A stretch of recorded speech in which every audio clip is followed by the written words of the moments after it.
Olá, meus irmãos. Hoje nós vamos fazer um estudo bíblico, versículo por versículo, da passagem de 1 Reis. Lembrando, é 1 Reis, não primeira, porque não é carta, é primeiro livro de Reis, segundo livro de Reis, ok? 1 Reis, capítulo 17, a partir do versículo 8, nós vamos falar especificamente da passagem da viúva de Sarepta, ok?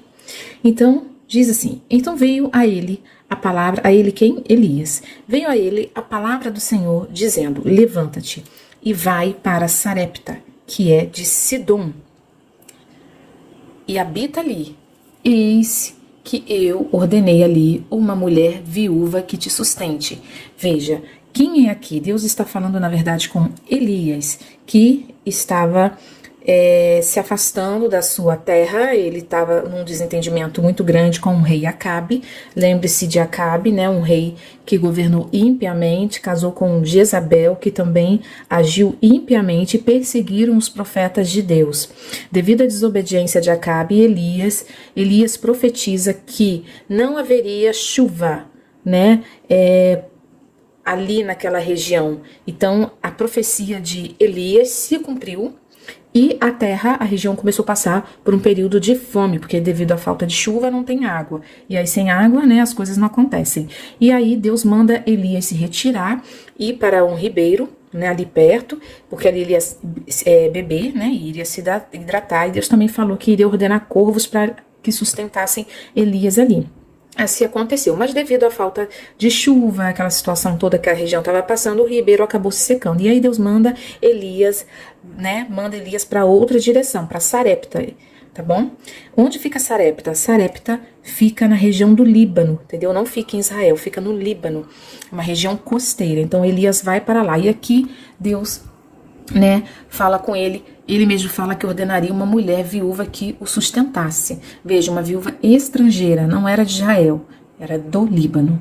Então ele se levantou, então aqui ele cumpriu o que Deus falou. Então ele se levantou e foi a Sarepta, e chegando à porta da cidade, eis que estava ali uma mulher viúva apanhando lenha, né? Por que ela estava apanhando lenha? Apanhando lenha para fazer fogo, né? Fazer fogueira, ok?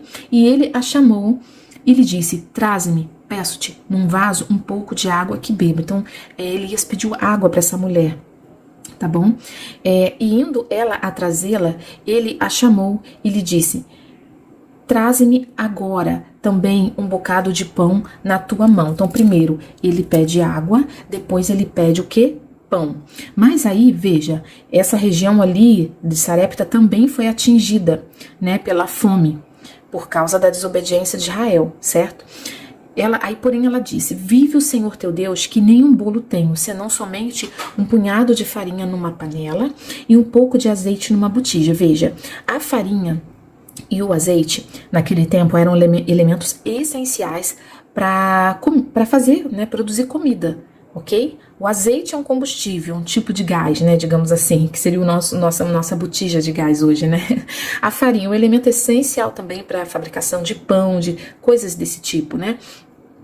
Então, ela falou, né, eu só tenho um punhado de farinha numa panela e um pouco de azeite numa botija. E veis aqui, apanhei 2 cavacos e vou prepará-lo para mim e para o meu filho, para que comamos e morramos. Aquela mulher, veja, aqui ela tem certeza de que ela só tem isso agora e que depois disso ela e o filho dela vão morrer de fome. Ou seja, ela falou assim: ó, só vamos comer isso aqui e depois disso nós vamos morrer, porque não temos mais nada. Mas, veja, e Elias lhe disse: não temas, vai, faze conforme a tua palavra, porém, faze dele primeiro para mim um bolo pequeno, e traze-mo aqui, depois sim, né, depois farás para ti e para teu filho. É muito interessante essa passagem, porque muita gente pensa assim: nossa, que arrogância, por que Elias, né, vendo a viúva já estava passando por uma situação de fome, né, uma situação complicada ali, e ele ainda pede para ela, então, primeiro trazer para ele, e depois sim, ela e o filho dela se alimentarem. Mas veja, tem uma grande mensagem aqui só nessa passagem bíblica, porque aqui Deus está ensinando que primeiro são as coisas de Deus. Primeiro essa viúva tinha que se preocupar com a alimentação do profeta e depois sim com a alimentação dela e do filho dela. Significa que é assim tão na íntegra? Não. O que está significando aqui é que primeiro na nossa vida, mesmo em tempos de crise, nós temos que primeiro dar o que é de Deus. Primeiro priorizar as coisas de Deus. Depois sim, as nossas coisas pessoais. E aqui a gente pode fazer um estudo até mais profundo nessa passagem, porque ela pode simbolizar também, ela pode representar a questão dos dízimos e das ofertas. Porque as primícias, né, primeiro as coisas do Senhor, porque na verdade tudo que nós temos é do Senhor. Quando nós falamos de dízimos e ofertas, na verdade estamos devolvendo o que é de Deus. Né?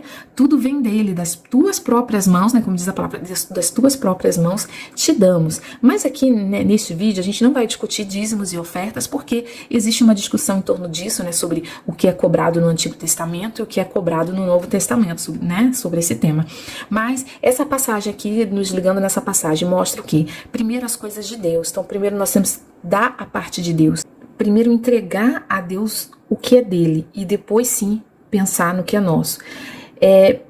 Como diz a própria palavra, né? Primeiro o reino de Deus e a sua justiça, e todas as outras coisas nos serão acrescentadas. Então, primeiro temos que priorizar as coisas de Deus na terra e depois sim pensar em nós. Elias pode representar aqui, como é um profeta de Deus, ele pode representar as coisas do Senhor. Então, primeiro aquela mulher, de tudo que ela tinha, dos seus rendimentos, ela dá uma parte para Elias. Depois sim, Deus provê o quê? O restante na vida dela. Mas, no geral, aqui nós podemos resumir esse versículo falando que primeiro as coisas de Deus devem ser priorizadas na nossa vida, depois as nossas. E assim, ele profetiza aqui, olha, porque assim diz o Senhor Deus de Israel, a farinha da panela não se acabará e o azeite da botija não faltará até o dia em que o Senhor dê chuva sobre a terra, ou seja, até o final da profecia de Elias, né, porque ele profetizou um determinado tempo para que não houvesse chuva, isso por causa da desobediência de Acabe, né? Viva o Senhor de Israel, perante cuja face estou, que nestes anos nem orvalho nem chuva haverá, senão segundo a minha palavra. Então, aqui Elias profetiza, e aqui ele profetiza para essa mulher que durante esse período ela não seria atingida, mas ela teria que fazer o quê? Obedecer. Ela deveria entregar ali, fazer o que Elias estava mandando. Ok. E ela foi e fez conforme a palavra de Elias, e assim comeu ela e ele, e a sua casa por muitos dias. Veja, aqui se cumpriu a profecia de Elias, porque por muitos dias ela e o filho, e Elias também, né, conseguiram comer. Se ela só tinha um punhado para aquele dia, e contando que morresse depois, agora ela consegue comer por muitos e muitos dias. Veja também que ela obedeceu, mesmo em tempos de crise, mesmo em tempos de fome, ela obedeceu a palavra do profeta, obedeceu ao Senhor. Isso traz para a gente também essa lição de que, mesmo em tempos de crise financeira, crise econômica, seja em nossa casa, ou no país, ou no mundo, nós temos que obedecer ao Senhor. Da panela, a farinha não se acabou, conforme, né, predisse o profeta. E da botija, o azeite não faltou, conforme a palavra do Senhor, que ele falara pelo ministério de Elias. E depois destas coisas, sucedeu que adoeceu o filho desta mulher, dona da casa, e a sua doença se agravou muito, até que nele nenhum fôlego ficou. Veja, essa mulher era viúva, esse filho era órfão, e esse único filho que ela tinha acabou falecendo. Então imagine, essa mulher que obedeceu ao Senhor, experimentou um milagre e depois o filho dela é retirado dela. Deve ter passado um turbilhão de coisas na mente dela. Aí o que ela faz? Ela diz a Elias: que tenho eu contigo, homem de Deus? Vieste tu a mim para trazeres à memória a minha iniquidade e matares a meu filho? O que ela quis dizer aqui? Profeta de Deus, eu fiz alguma coisa? Eu cometi algum grave pecado para Deus me castigar assim? Pense aqui também, meu irmão, que nesse tempo já tinha, né, as pessoas já tinham aquela coisa na mente de que quando algo acontece, quando acontece algo grave com os meus filhos, é porque no passado eu pequei gravemente contra o Senhor. Eles tinham isso nesses tempos aqui. Então ela pergunta, que aqui é uma forma dela perguntar: por que você veio até mim? Você veio para trazer à memória o meu pecado? Eu fiz alguma coisa no passado para receber isso? E aí Elias diz para ela, e ele disse: dá-me o teu filho. E ele o tomou do seu regaço e o levou para cima, ao quarto onde ele mesmo habitava, e o deitou em sua cama. Então veja, ele colocou o menino deitado, colocou ali o menino na cama, porque Elias agora iria orar ao Senhor. Ele ia pedir alguma providência. E clamou ao Senhor e disse: ó Senhor, meu Deus, também até a esta viúva com quem me hospedo afligiste, matando-lhe o filho? Na verdade, aqui não é que Elias queria indagar as coisas do Senhor, porque não podemos questionar as coisas do Senhor. Às vezes a gente quer entender. Então aqui Elias pergunta a Deus: como assim, Senhor? Então se estendeu sobre o menino, viu que aqui ele creu, né? Ele se estendeu sobre o menino 3 vezes e clamou ao Senhor e disse: ó Senhor, meu Deus, rogo-te que a alma deste menino torne a entrar nele. Então, né, ele clamou: Senhor, eu peço que a alma desse menino volte para o corpo dele. E o Senhor ouviu a voz de Elias e a alma do menino tornou a entrar nele e reviveu. Aqui acontece o segundo milagre na vida dessa mulher, a ressurreição do filho dela. E Elias tomou o menino e o trouxe do quarto à casa e o deu à sua mãe. Tá vendo? Saiu do quarto com o menino e mostrou para a mãe dele: olha, seu filho está aqui curado. E disse Elias: vês aí, teu filho vive. Glória a Deus. E aí, virando aqui a folhinha, porque continua aqui o pedaço.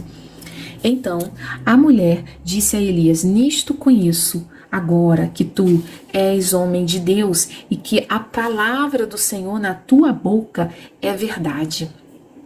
Veja, ela já tinha crido em tempos de crise, ela creu na palavra de Elias, fez o que ele tinha falado e Deus sustentou, não deixou faltar a farinha na panela dela, nem o azeite na botija. E agora ela tem aumenta a convicção dela quando ela vê o milagre de Deus sobre a família dela, né, na cura do filho dela.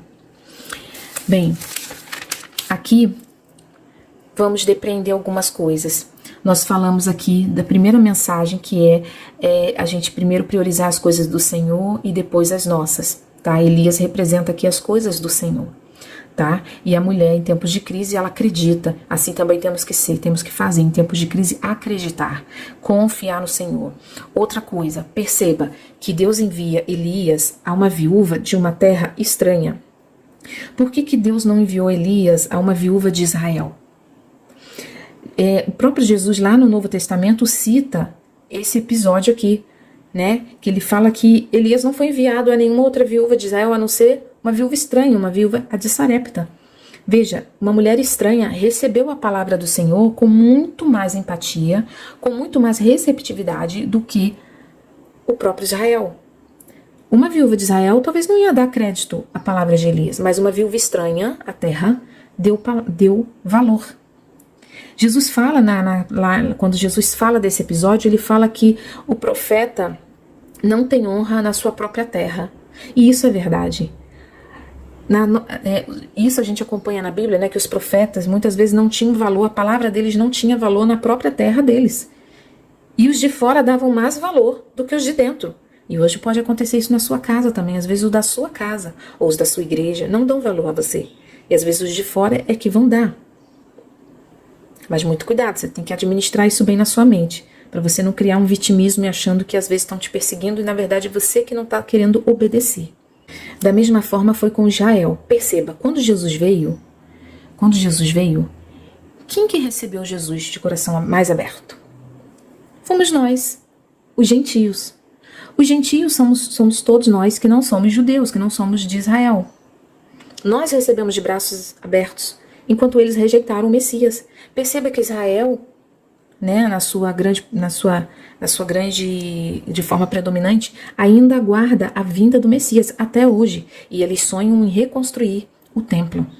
Eles não acreditam nesse Messias que já veio e já foi e vai voltar. Os gentios receberam. Quando o apóstolo Paulo exerceu o seu ministério, levou o evangelho para muitos da Europa, né, o evangelho se espalhou graças, né, ao trabalho de Paulo. Então, nós, os gentios, recebemos de bom grado a promessa, né, o Messias. Então veja que tudo isso mostra, né, essa recepção mostra, reforça esse padrão, né, que se repete, de que o profeta não tem valor, não tem honra na sua própria terra, e assim Isso se repete em muitas outras coisas na nossa vida.